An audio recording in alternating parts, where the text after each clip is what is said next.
रोजाना सबसे पहले अनुपमा सीरियल देखने के लिए हमारे चैनल को सब्सक्राइब करें। एपिसोड की स्टार्टिंग में हम देखते हैं अनु बोलती है कि जिस बात का डर था ना वही हुआ। ईशु बोलती है कि अनुमा, इतने टाइम बाद मैंने मम्मा को खुश देखा था, लेकिन मम्मा को पहले से हमने बताया था ना कि दिवाकर ऐसा गंदा ही इंसान है। अनु बोलती है कि ईशु बेटा तो अपने आप को संभाल, मैं अच्छे से जानती हूँ कि वो दिवाकर गलत है, पाकि की चॉइस भी गलत है। पाखी ने हमारी बात तो सुनी नहीं, उसको तो हम सभी गलत लगते हैं। देख ईशु बेटा, मैं और बापूजी इतनी दूर आए हुए हैं, तुझे ही अपनी माँ को संभालना होगा। तुझे उसके सामने हिम्मत नहीं हारनी है, तो उसके सामने बिल्कुल मत रोना। ईशु बोलती है कि ठीक है अनु माँ, मैं स्ट्रॉन्ग बनकर रहूँगी। अनु बोलती है कि ईशु तुझे है ना दिवाकर के बारे में पता लगाना होगा, चाहे तो खुद से जा या फिर तेरे किसी क्लासमेट से हेल्प मांग। तो किसी को उसके एड्रेस पर भेज और उनको बोल कि इमरजेंसी है, हमें उनके नंबर चाहिए, लेकिन तुझे है ना उसके बारे में पता लगाना ही होगा। ईशु बोलती है कि ठीक है अनुमा, ये काम मैं कर लूँगी। ईशु बोलती है कि आप मम्मा से बात करोगे क्या? अनु बोलती है कि अभी नहीं, अभी उसको शांत हो जाने दे और उसके बाद ही मैं उससे बात करूँगी। अनु बोलती है मैं वापस आकर उसको संभाल लूँगी, लेकिन तब तक तुझे ही उसको संभालना होगा। अनु कॉल कट कर देती है। वो सोच रही होती है कि मैंने स्वीटी को कितना समझाया था, लेकिन उसने एक भी बात नहीं सुनी। अनु को याद आता है कि उसने शायद यहाँ पर दिवाकर को देखा था। अनु सोचती है लेकिन दिवाकर दिल्ली में क्या कर रहा होगा। आगे हम राही, परी और प्रार्थना को देखते हैं। परी बोलती है कि आपने राजा को देखा है क्या? राही बताती है कि मैंने तो प्रेम को भी कब से नहीं देखा। प्रार्थना बताती है कि अंश भी बहुत देर से गायब है। प्रार्थना बोलती है कि मैंने ये सोचा था कि आज तुम लोग इतना काम कर रहे हो तो थक गए होंगे। परी बोलती है कि इतना थोड़ी थक गए कि रूम तक ही नहीं आया जा रहा। राही बोलती है कि देखो तुम लोगों को पता नहीं, लेकिन मैं प्रेम को हॉल से बेडरूम तक नहीं ले जाने वाली। तभी प्रेम बोलता है कि तुम लोग आवाज़ तो दो, हम लोग खुद से आ जाएंगे। राही बोलती है कि ये लोग कहाँ पर है, वहाँ इतना ज़्यादा अंधेरा क्यों है। परी, राही, प्रार्थना तीनों हॉल में आ जाती है। वो देखती है कि यहाँ पर इतना ज़्यादा अंधेरा है। राही बोलती है कि प्रेम तो इतने ज़्यादा कैसे बदल गए हो। प्रेम बोलता है कि हम बिल्कुल नहीं बदलते। राजा बोलता है कि हाँ, हम उन लड़कों में से नहीं हैं जो शादी के बाद बदल जाएं। राही बोलती है कि प्रेम, राजा, तुम लोगों की बात सही है, लेकिन तुम लाइट्स तो ऑन करो। तभी लाइट्स ऑन हो जाती है। राही, परी, प्रार्थना तीनों देखते हैं कि हॉल को बहुत अच्छे से सजाया हुआ है। राजा, प्रेम, अंश तीनों वैलेंटाइन डे का कार्ड लेकर परी, राही और प्रार्थना के पास आते हैं। अंश बोलता है कि हम लोग अपना फ़ोन चार्ज करना भूल जाते हो, लेकिन तुम लोग याद रखते हो। राजा बोलता है कि हम ऑफिस जाते हैं तो बताना भूल जाते हैं, लेकिन तुम लोग पूछ लेते हो। प्रेम बोलता है कि हमारी फैमिली में किसी भी का भी बर्थडे होता है या कुछ भी स्पेशल होता है तो हम गिफ्ट लाना भूल जाते हैं, लेकिन तुम याद रखती हो। अंश, राजा, प्रेम तीनों बोल रहे होते हैं कि हम सब कुछ भूल जाते हैं, लेकिन तुम है ना सब कुछ याद रखते हो। प्रेम बोलता है कि हमारी बड़ी बड़ी गलतियों को भी तुम लोग माफ़ करते हो, और तुम लोगों ने आज के एग्जीबिशन में हमारी कितनी हेल्प की थी। प्रार्थना बोलती है कि ये दोनों तो तुम लोगों के साथ भी गई थी। प्रेम बोलता है कि हाँ, तुम लोग भूल गए हो, लेकिन हम लोग विश करना नहीं भूले। प्रेम बोलता है कि हमें याद तो आया बट देर से आया। आज हम तुम्हें कुछ कहना चाहते हैं, तुम हमारे लिए बहुत ज़्यादा स्पेशल हो। तीनों एक साथ बोलते हैं कि हैप्पी वैलेंटाइन डे। इसके बाद हम देखते हैं प्रेम, राही, अंश, प्रार्थना, राजा और परी ये लोग डांस करना स्टार्ट कर देते हैं। सब लोग काफ़ी ज़्यादा खुश होते हैं। तभी यहाँ पर हम पास में प्रेरणा को देखते हैं। प्रेरणा इनको देखती है तो काफ़ी ज़्यादा अपसेट सी हो जाती है। इसके बाद प्रेरणा अपने ही ख्यालों में खो जाती है, जहाँ पर वो प्रेम के साथ डांस करती है।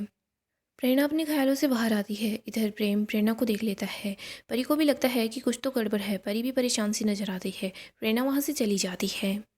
इधर सब लोग फिर से डांस कर रहे होते हैं। फिर हम देखते हैं सभी साथ मिलकर केक कट करते हैं। यहीं पर माही और गौतम इन सभी को देख रहे होते हैं। माही बोलती है कि ये लोग दिन भर इतना सारा काम कर रहे थे, इसके बाद इन्होंने इतनी तैयारी भी कर ली। ये लोग गिफ्ट्स भी ले आए और डांस भी कर लिया। गौतम बोलता है कि इसी से पता चलता है कि इन्होंने कितना काम किया है, लूजर्स कहीं के। माही बोलती है कि लूजर्स वो नहीं है, लूजर तो मैं हूँ, मुझे तो आपने वैलेंटाइन डे विश भी नहीं किया। गौतम बोलता है कि हैप्पी वैलेंटाइंस डे बोलने से क्या सब कुछ हैप्पी हो जाता, और वैसे भी तुम्हारे डैड ने है ना तुम्हें फूटी कौड़ी तक नहीं दी, क्या इन लोगों की तरह मैं तुम पर फूल बरसाऊं। गौतम गुस्से में वहाँ से चला जाता है। इधर माही भी उसके पीछे पीछे जाती है। यहीं पर हम प्रेम, अंश और राजा को देखते हैं। ये तीनों अपनी पत्नियों को आई लव यू बोलते हैं। आगे हम अनु को देखते हैं जो अनुज की पिक्चर देख रही होती है। इसके बाद उसको अपने पुराने दिन याद आते हैं। वो अनुज को बोल रही होती है कि अनुज हैप्पी वैलेंटाइंस डे। अनु भी बहुत ज़्यादा खुश होती है। वो डांस कर रही होती है। अनु को ऐसा लग रहा होता है कि अनुज उसके साथ ही है। अनु अपने पुराने दिनों को ही याद करती है। अगली सुबह हम अनु को मंदिर में देखते हैं। यहाँ पर वो शिव जी की पूजा कर रही होती है। बापूजी भी अनु के साथ ही होते हैं। अनु याद करती है कि जब राही छोटी थी तो वो अनुज के साथ थी और वो लोग साथ मिलकर पूजा करते थे। अनु पूजा करते करते इमोशनल हो जाती है। वो बोल रही होती है कि आज के दिन महादेव और शक्ति का मिलन हुआ था। आज के दिन इन लोगों की प्रेम कहानी पूरी हुई थी, तो फिर मुझे आपकी याद क्यों नहीं आएगी। आज के दिन मैं कपाड़िया जी आपको बहुत ज़्यादा याद करूँगी। अनु महादेव से प्रार्थना करती है कि बापूजी की सेहत का ध्यान रखिएगा। बापूजी और उनके मित्रों की मंडली का भी बहुत अच्छे से ख्याल रखिएगा। मेरे मुंबई वाले परिवार का ध्यान रखना, उन सब लोगों को हर खुशी देना, खुश रखना। और वसुंधरा जी के परिवार में मेरे 4 बच्चे हैं, उन सब का भी बहुत अच्छे से ध्यान रखना। मेरी माँ ही है ना, उसको तो सद्बुद्धि दीजिएगा और राही को सब्र दीजिएगा और तोशों का व्यापार भी बस अच्छे से चलने लग जाए। अनु अपसेट हो जाती है और बोलती है कि आप पाकी का भी ध्यान रखना। वो बिल्कुल गधेड़ी है, उसको कुछ समझ नहीं आता। उसने पहले तो मेरी बात नहीं सुनी और अब उसके साथ ये सब कुछ हो रहा है तो वो परेशान है। जब बच्चा बीमार हो जाता है ना तो माँ उसके साथ होती है, लेकिन मैं मेरी पाकी के साथ नहीं हूँ। मेरी पाकी के साथ गलत हुआ है, कहीं ऐसा ना हो कि वो टूट जाए। कुछ ऐसा कीजिए कि सारा सच सामने आ जाए। अनु बोलती है जब बच्चे बड़े हो जाते हैं तो वो माँ की गोद में सोते नहीं हैं। मेरा तो मन करता है मैं पाकी को अपने आंचल में समेट कर बोलूँगी, मैं तुझसे उतना ही प्यार करती हूँ जितना मैं अपने बाकी बच्चों से करती हूँ। आप ही कुछ ऐसा कीजिए, कोई ऐसा चमत्कार कीजिए कि मैं उसके लिए सब कुछ ठीक कर पाऊँ। अनु पूजा कर लेती है, इसके बाद बापूजी पूजा करते हैं। अनु वहीं पर होती है। अनु देखती है कि उसके सामने दिवाकर है, लेकिन अनु उसका ठीक से चेहरा नहीं देख पाती। अनु प्रार्थना करती है कि हे महादेव, मेरी पाखी है ना, वो झूठे इंसान में सच्चा प्यार ढूंढ रही है, प्लीज़ उसे सद्बुद्धि दीजिए। इधर हम दिवाकर को देखते हैं जो मंदिर के अंदर की तरफ आ जाता है। दिवाकर के पास पाखी का कॉल आता है, लेकिन दिवाकर कॉल कट कर देता है। इधर अनु के पास इशू का कॉल आता है। अनु बोल रही होती है कि इशू सब ठीक तो है ना। तभी दिवाकर यहाँ पर अनु को देख लेता है। अनु बोलती है कि पाखी ने खाना खाया क्या। अनु को आवाज़ नहीं आ रही होती। अनु बोलती है कि 1 मिनट में बाहर की तरफ जाती हूँ। जिधर दिवाकर होता है अनु उसी साइड जा रही होती है। दिवाकर अनु से बचने के लिए पिलर के पास छुप जाता है। यहाँ अनु को ऐसा लगता है कि कोई तो है। अनु वहाँ पर देखती है, लेकिन उसको वहाँ कोई नहीं दिखाई देता। अनु सोचती है कि मुझे ऐसा क्यों लगा कि यहाँ पर कोई था। इसके बाद अनु ईशु से बात करती है। अनु बोलती है मैं तुम्हें बाद में कॉल करती हूँ। अनु जैसे ही मंदिर से बाहर आती है तो वो दिवाकर की पत्नी से टकरा जाती है। दिवाकर की पत्नी बोलती है कि आप यहाँ पर। अनु बोलती है कि शायद महादेव चाहते हैं कि हम फिर से मिले। आपका बेटा कहाँ पर है। दिवाकर की वाइफ बताती है कि मैं उसको साथ नहीं लेकर आई, यहाँ काफ़ी ज़्यादा भीड़ होती है ना, तो मेरा हाथ छुड़वाकर भाग जाता। अनु बोलती है कि आप अकेली ही आई हैं क्या। दिवाकर की पत्नी बताती है कि नहीं, करण है ना मेरे हस्बैंड, वो मेरे साथ आए हैं। वो यहाँ पर सिर्फ 2 महीनों के लिए आ पाते हैं, तभी वो अपना पूरा टाइम मेरे साथ स्पेंड करते हैं। अनु बोलती है कि 2 महीनों के लिए आ पाते हैं, वो करते क्या है। दिवाकर की वाइफ अनु को कुछ बताने वाली होती है, लेकिन तभी वहाँ पर कोई आता है और उसको अपने साथ ले जाता है। अनु को कुछ पता नहीं लग पाता। बापूजी अनु के पास आते हैं, उसको बोलते हैं कि क्या हुआ, इतनी परेशान क्यों है। अनु बताती है कि मुझे ऐसा लग रहा है कि मैंने दिवाकर को यहाँ देखा है। बापूजी बोलते हैं वो यहाँ क्या कर रहा होगा, वो तो अहमदाबाद में रहता है ना। अनु बोलती है कि बापूजी ये तो मुझे पता है, बट मुझे ऐसा लगा कि वो यहीं पर है। मुझे कल भी लगा था और आज भी ऐसा ही लग रहा है कि वो दिल्ली में ही है। जी बोलते हैं तू पाकी के लिए परेशान है ना, इसी वजह से ऐसा ख्याल आया होगा। वैसे भाभी जी के यहाँ जाना है, तू रेडी है ना। अनु बोलती है कि हाँ मैं रेडी हूँ। आगे हम मनप्रीत को देखते हैं जो घर में पोछा लगा रही होती है। टीना अपनी सास को बोलती है कि बेबे ये जो टिश्यू पेपर पड़ा है ना, इसको उठाओ। क्या हुआ, कल तो इतने जल्दी जल्दी काम कर रही थी, आज हाथ पैर दर्द करने लग गए हैं क्या। तभी दरवाजे पर कोई आता है। मनप्रीत दरवाज़ा खोलने के लिए जाने वाली होती है, लेकिन टीना बोलती है कि पहले अपना काम ख़त्म करो, यहाँ पर बड़ी आई हो दरवाज़ा खोलने के लिए। टीना जैसे ही दरवाज़ा खोलती है तो सामने अनु और बापूजी होते हैं। यहाँ पर अर्जुन भी आ जाता है। वो बोलता है कि टीना कौन है। टीना बताती है कि मुझे नहीं पता।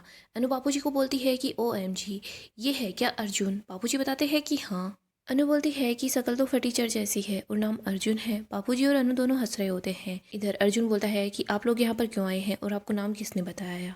इधर टीना तो अनु की ज्वेलरी पर ही ध्यान रख रही होती है। टीना बापूजी को देखती है तो वो बोलती है कि मुझे ऐसा क्यों लग रहा है कि मैंने आपको कहीं पर देखा है। बापूजी बोलते हैं कि मैंने भी आपको कहीं पर देखा है। बापूजी बोलते हैं कि कल परसों हमने जो अनाथ आश्रम के अंदर सारी चैरिटी की थी, वहाँ पर ये दोनों थे क्या। अनु बोलती है कि नहीं बापूजी। बापूजी बोलते हैं कि मनप्रीत माय सिस्टर। इधर अनु बोलती है कि भुआ जी टच योर फीट। टीना बोलती है कि कौन सी सिस्टर, कौन सी भुआ जी, आप लोग हैं कौन। अनु बोलती है कि 1 मिनट, मैं हूँ अनु और ये है मेरे डैडी जी, श्री हरदीप सिंह जी, अरबपति, मनप्रीत भुआ के चचेरे भाई, the richest man from Dubai. Tina बोलती है कि रिचेस्ट मैन। इधर बापूजी बोलते हैं कि मुँह धनवान छूँ। बापूजी दौड़कर अंदर की तरफ आ जाते हैं। अनु भी बापूजी के पीछे पीछे आ जाती है। टीना बोलती है कि 1 मिनट, अभी आपने गुजराती कैसे बोली। इधर अर्जुन बोलता है मुझे तो ये लोग फ्रॉड लग रहे हैं।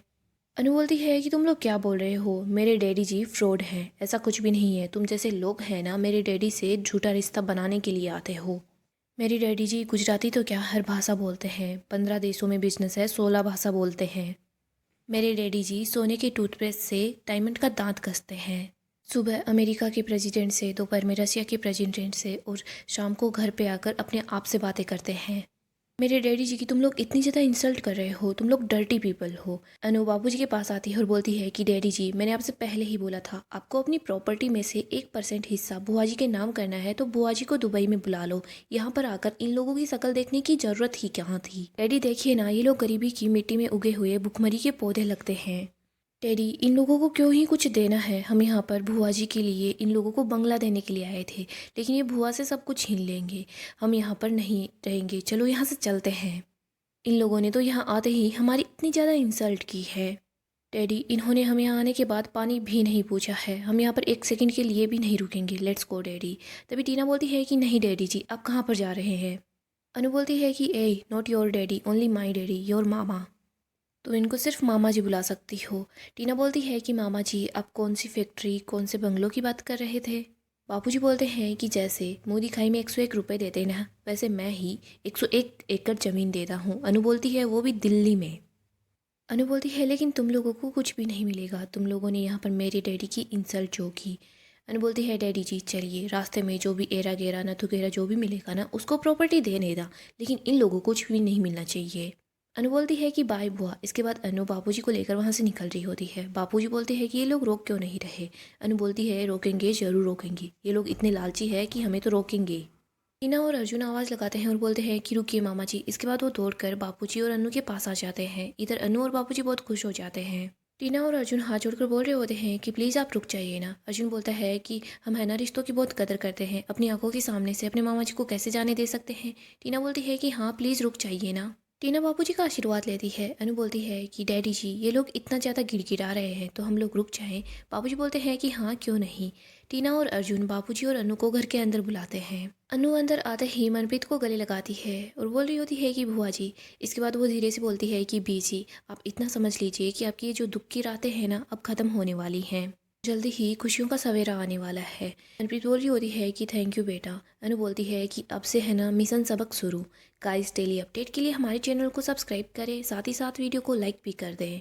गाइस नेक्स्ट एपिसोड काफ़ी ही ज़्यादा इंटरेस्टिंग होने वाला है। नेक्स्ट एपिसोड में हम देखेंगे अनु अपना काम स्टार्ट कर देती है, इधर बापूजी भी अपना काम स्टार्ट कर देते हैं।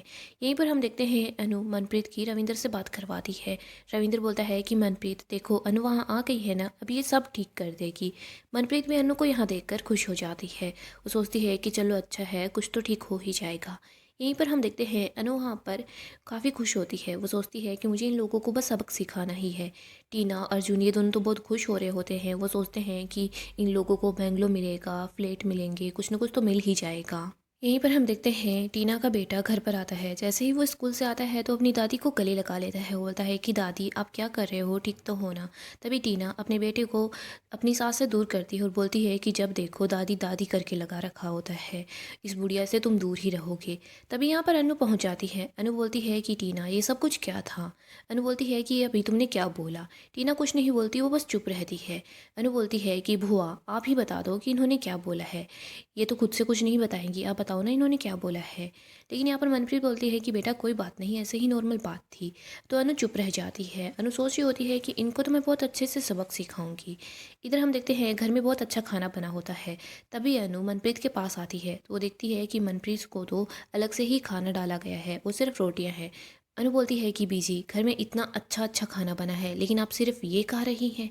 अनु को गुस्सा आता है। अनु टीना को आवाज़ लगाती है। टीना दौड़कर किचन के अंदर आती है। अनु बोलती है कि ये सब कुछ क्या है। इसके बाद टीना खुद से ही अपनी सास को खाना ला कर देती है। सो दोस्तों अनु ने अपना काम स्टार्ट कर दिया है। दूसरी तरफ हम पाकी को देखते हैं जो कि काफ़ी ज़्यादा अपसेट होती है। यहीं पर हम दिवाकर को देखते हैं। वो सोच रहा होता है कि मुझे है ना इस अनुपमा जोशी की नज़रों से दूर रहना होगा। सो दोस्तों ऐसे ही अपडेट के लिए हमारे चैनल को सब्सक्राइब करें, साथ ही साथ वीडियो को लाइक भी कर दें।